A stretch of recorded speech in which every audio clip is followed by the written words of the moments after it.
to another edition of Poultry Farming Made Easy by Chris Judy from Poultry Academy. We all remember the birds that came 2 days ago. Yeah, this is day three. And we said someone wanted us to raise 500 birds for them. You understand? Someone wanted us to raise 500 birds for them. And these are the birds. This is day three. At day three, we are still having zero mortality. I remember at day one, I showed you all the drugs we are going to be using for brooding. Probably we'll post our medication charts on our channel. I showed you all the drugs we are using for brooding. I said we use amoxicillin for as our antibiotics. The first video we did when they came, we showed you amoxicillin. That's the antibiotics that we are using. And also vitamin 4 vitamin. Amoxicillin or colimosine is fine. One of the reasons why I love antibiotics that contains um, amoxicillin is, like I said the first day when they came.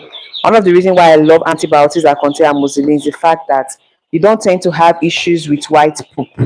Yes, you don't tend to have issues with white poop. Do you understand? So that's one of the reasons why I love any antibiotics that contain amoxicillin. So brooding with antibiotics that contain amoxicillin is actually very good. Like amoxicillin. Amoxicillin used to be the best, but amoxicillin is no longer in the market. So you can use ones like amoxicillin, colimosine, and thereabouts. So the vitamin we are using for them is vitamin 4 vitamin. There are other vitamins. You can check your location, the vitamins that it's very popular in your location. Like, yeah, I like vitamin 4 or maybe ivory ag vitamin, it's fine. You can see right now, this is the day three, and their charcoal is not like it's not looking like it's on, and you can't see any, birds looking around the heat source. That is because the room is well heated, like this place is warm. I will always say it proud to now that you need your breathing pen to be warm, not hot. There's a difference between a hot pen and a warm pen. The birds need to be warm, not hot. You can see how situated they are around the room. That's because the room is warm enough for them. If they were cold, you will see them clogging around the heat source. But there is not like that.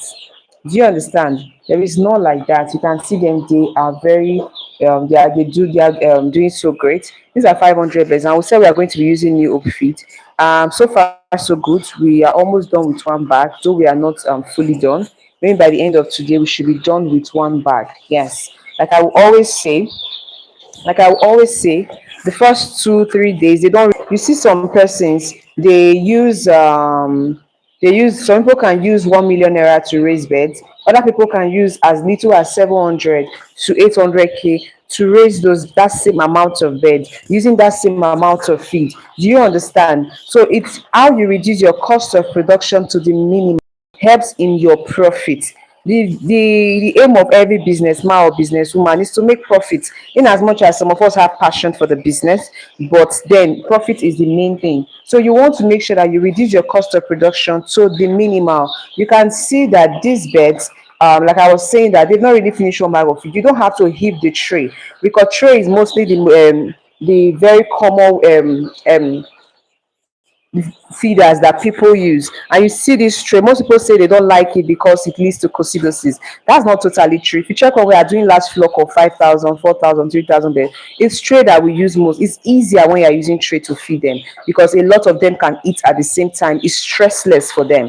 You understand? It's stressless for them and all that. So it's not like the tray leads to early occurrence of coccidosis. It depends on how you do it. So don't eat the tray so much for them the feed. Some people, you see when their birds come, the first day, the second day, the tray is heaped to the brim.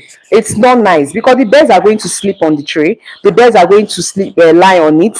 You understand? They're going to rest on it, and the feed is going to become wet, and that's already wastage. So the moment there's a difference between my birds have finished one bag of feed and my one bag of feed has finished because you wasted part of it was wasted. Do you understand? Let it be that every single feed you give them, they eat it.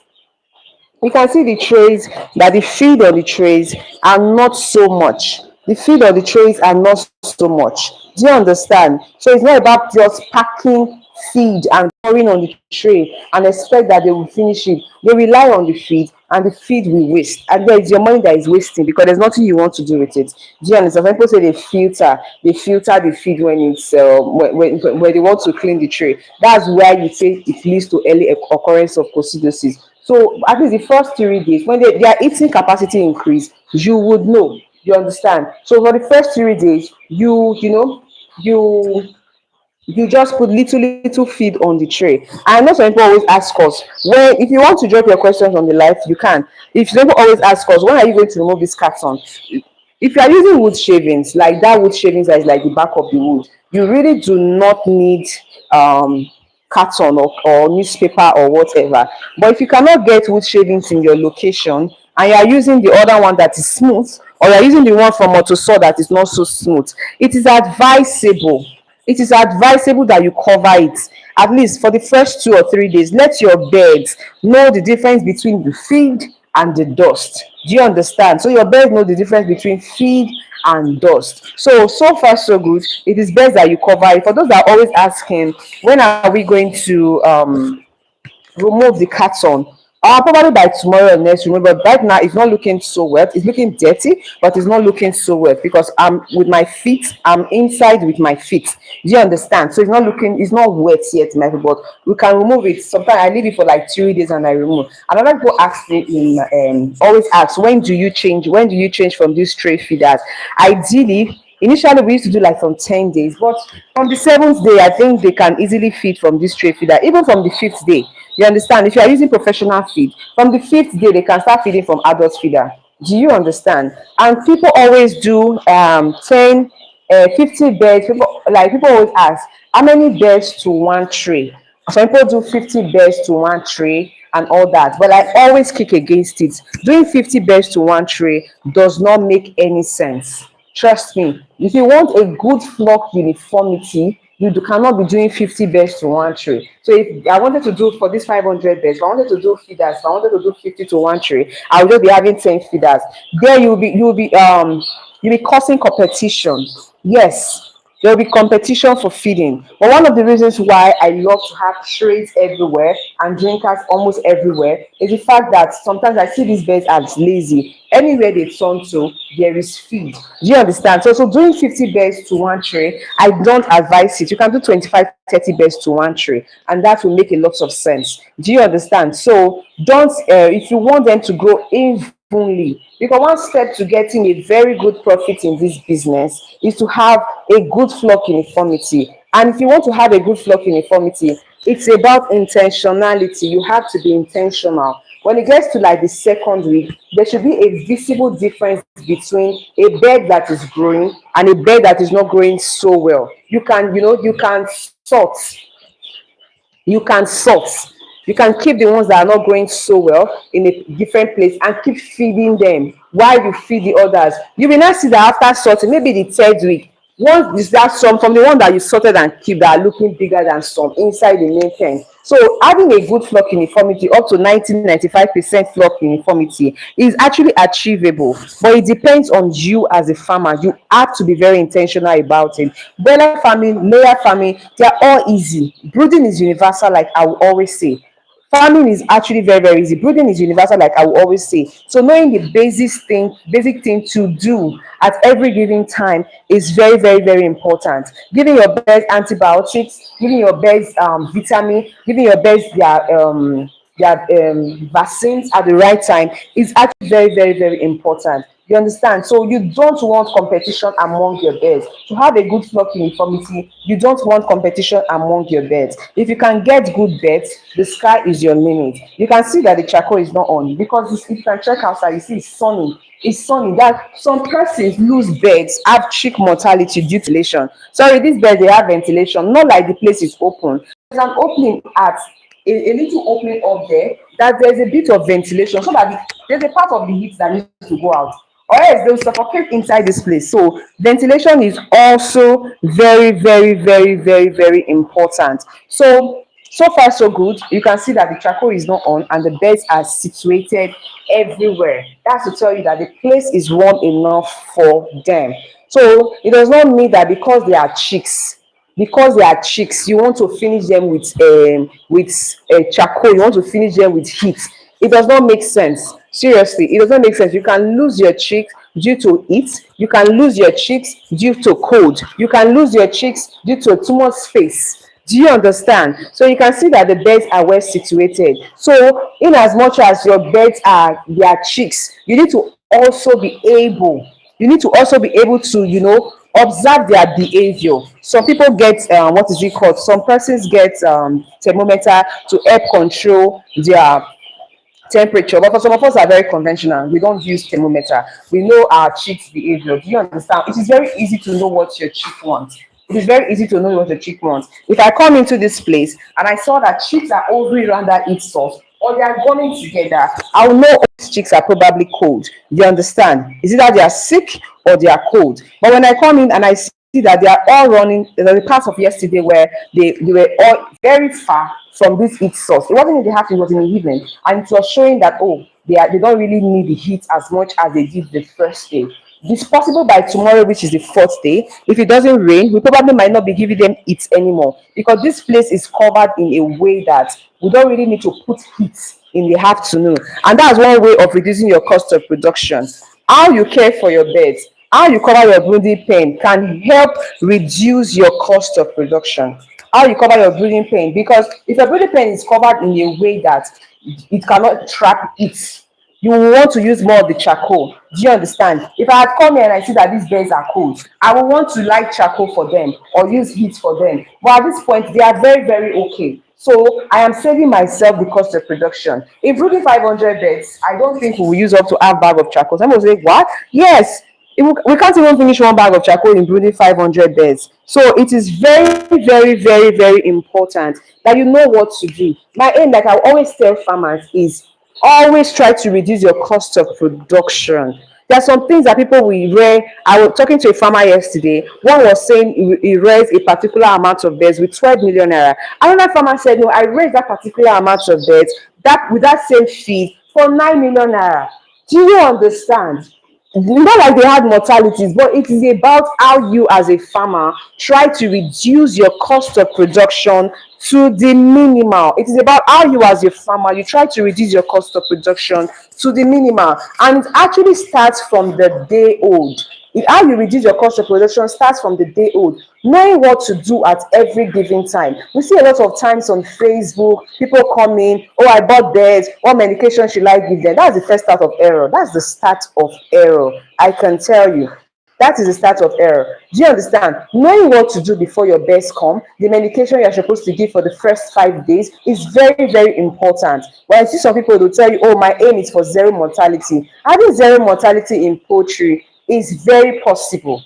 You can rear 500 beds and have zero mortality. You can rear 1,000 beds and have zero mortality. It's possible. If you have good beds, sometimes you can have mortalities. You are not the one that sorted the beds, or you can have beds, raise them well, and have zero mortalities. But it's dependent on you as a farmer, how you are so intentional about it. Like from the first day, like we always tell you, try to heat your pen before your beds arrive. It is very, very important. Don't just put them there before. I saw a video somewhere, someone already put the beds into the brooding pen before they put drinkers. That is very, very, very wrong. When these beds come, they come very tasty.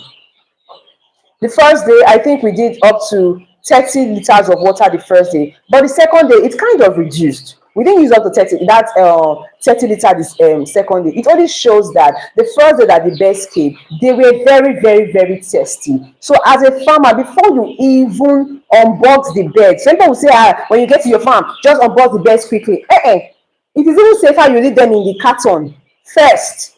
If it's safer, you leave them in the carton first and make sure that your brooding pen is ready, everything, the drinkers are ready, the heat source is ready before you expose them. Don't just expose them to cold from the carton. The reason why they put 50 birds in one carton is because they are able to eat themselves up.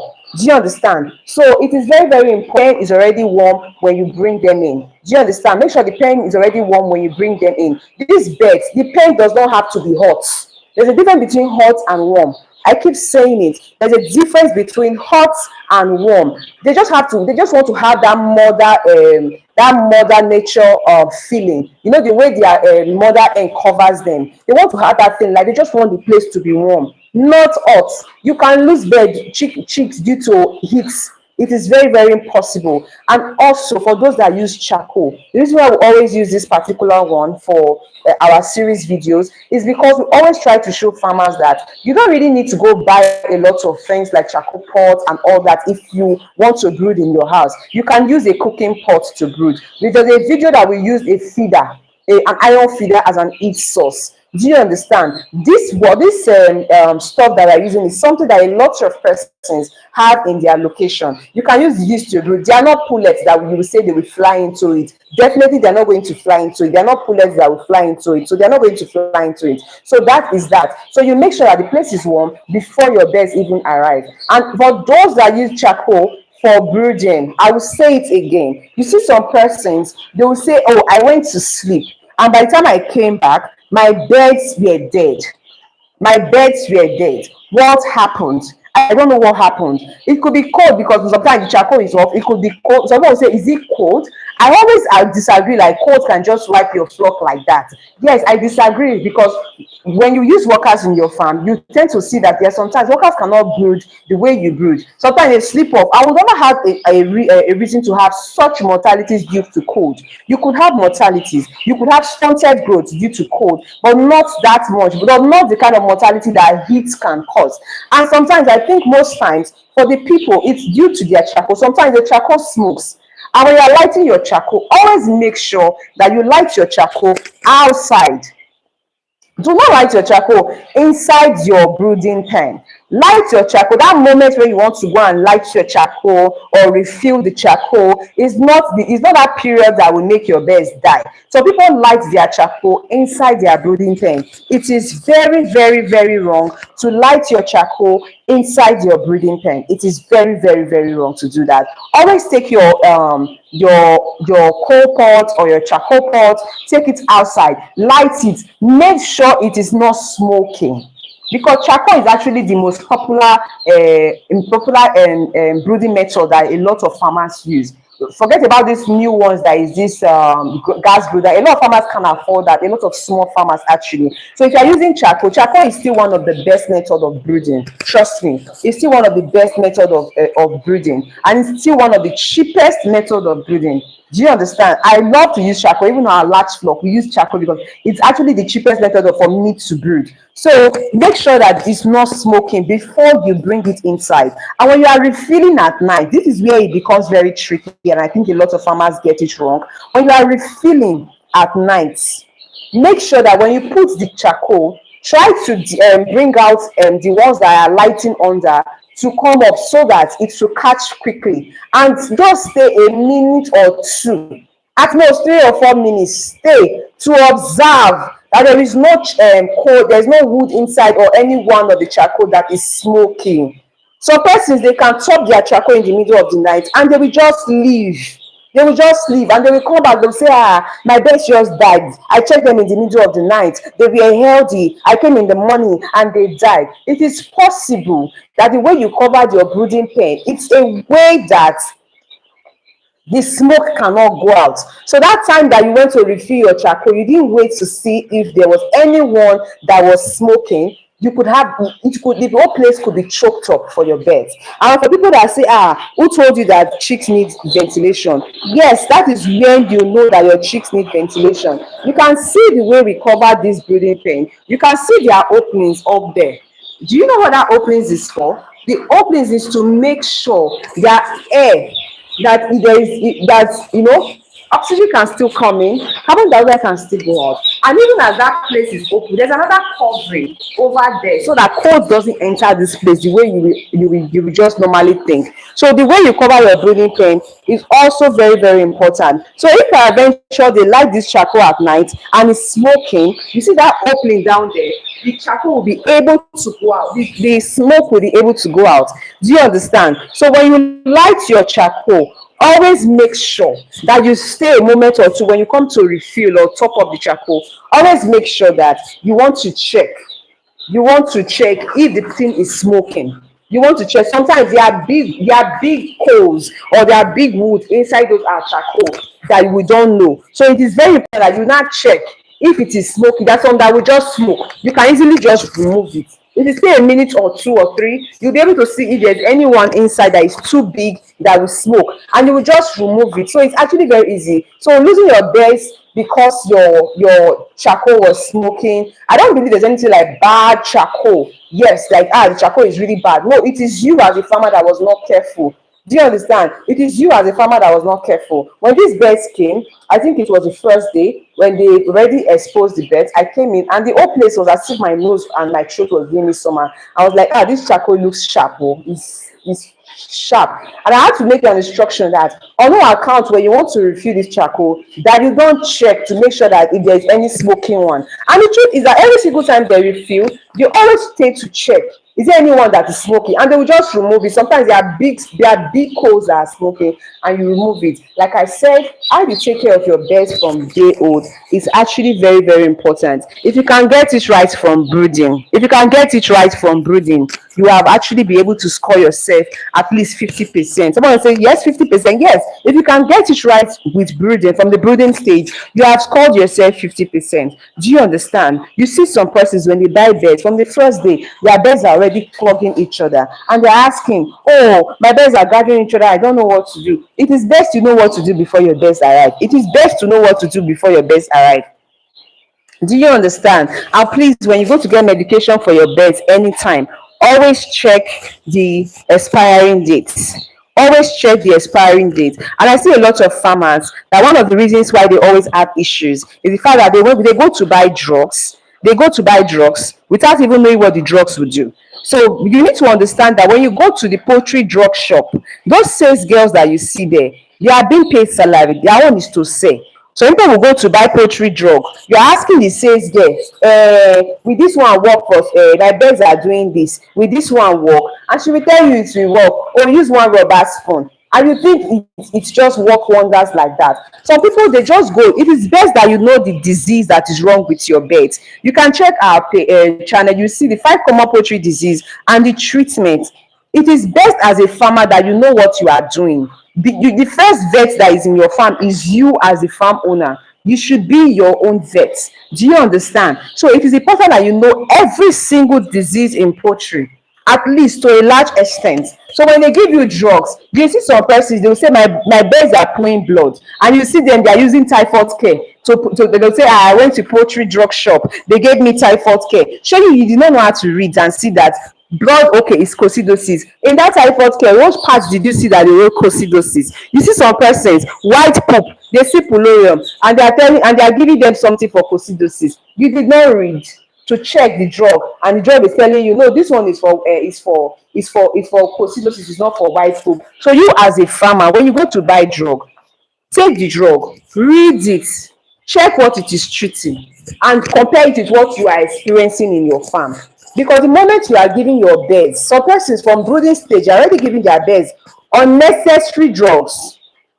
The amount of drugs some farmer use for their birds, you will be wondering what happened, what are you treating? You see some farmers, when they come to the shop to buy drugs, you'll be asking them, these drugs that are just buying and buying and buying, what are you actually treating? Sometimes people just buy, they don't even know what they are treating. So as a farmer, it is best you know what you are treating as a farmer. Know the common poultry disease. You understand? Don't bombard your birds with drugs. Like we did a series of the first day, how to care for your birds for at least the first 5 weeks. We have day 1 to day 35.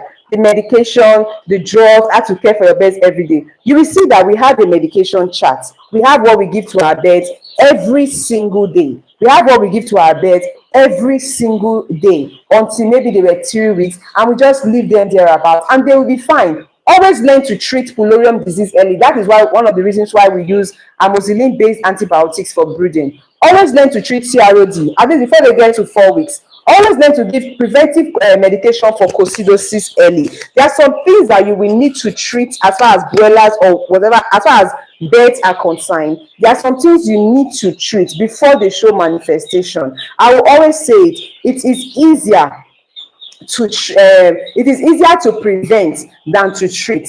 Some persons in comment section, they'll be saying, why would you give antibiotics to the bird, but the birds are not showing signs? There is something we call preventive medication. As far as broiler farming, or as far as poultry is concerned, there's something we call preventive medication, and giving your birds preventive medication is very, very, very important. When you see, when we get to maybe after we do the first and the first dose of Gomboro and Lasota, you will see we want to treat coccidiosis and CROD. We don't have to wait till the bird show signs. We give preventive medication, and that's one of the ways of reducing your cost of production, because we get the medication early. Imagine a medication that we give at 3 weeks, or at 2 weeks or 3 weeks, and the one we want to give at 5 weeks or 6 weeks. Which one will be cheaper? At 2 weeks or 3 weeks, they will not be drinking so much water, so they will not consume. So imagine one pack of drug might actually be enough at 2 weeks, but imagine that farmer that will wait till like 5 weeks, 6 weeks. You have to use like 3 or 4 pack of that same drugs, because that water consumption have increased.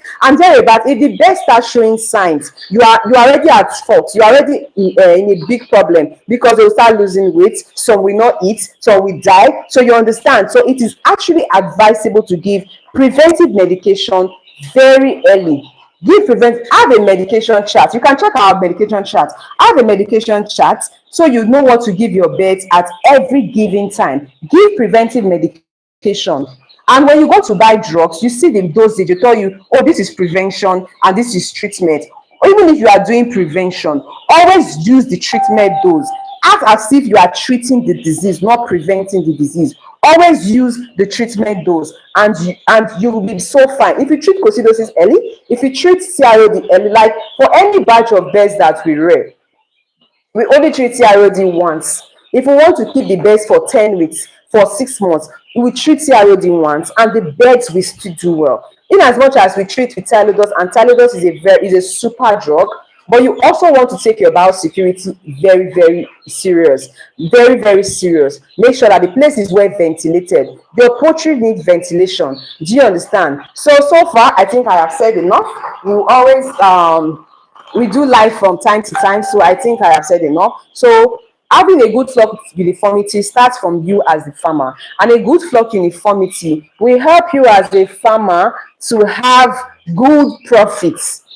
Good flock uniformity will help you as a farmer to have good profits. So it is very, very important that if you know you want good profits, you want good uniformity like 90%, 95%, it is actually very, very possible to have at least 90% uniformity in your beds. It is very, very possible. It is about you as a farmer. It starts from your brooding. Don't allow them to compete for feed or drinkers. Don't allow them to compete for feed or drinkers. Don't do that your 50 birds to one drinker. It is not to one feeder. It does not make sense. Do at least 25, 30, and make sure when you get to second week, we'll get there. We'll teach you how to sort your birds. How to sort. Then from the third week, you see that the ones you sorted are even getting big, more than the ones in the pen. Do you understand? So see you. Don't forget to subscribe to our channel. Prince Judy Farm Poultry Academy remains the name. So if you know you're interested in either broilers or layer farming, just try and check on our videos on how to care for your broilers from day 1 to day 35. We have a day 1 to day 35 video, and also for the pullets, how to care for your pullets from day 1, the vaccination you have to give and all. We have all that on our channel, so you want to check it out. Bye for now. See you.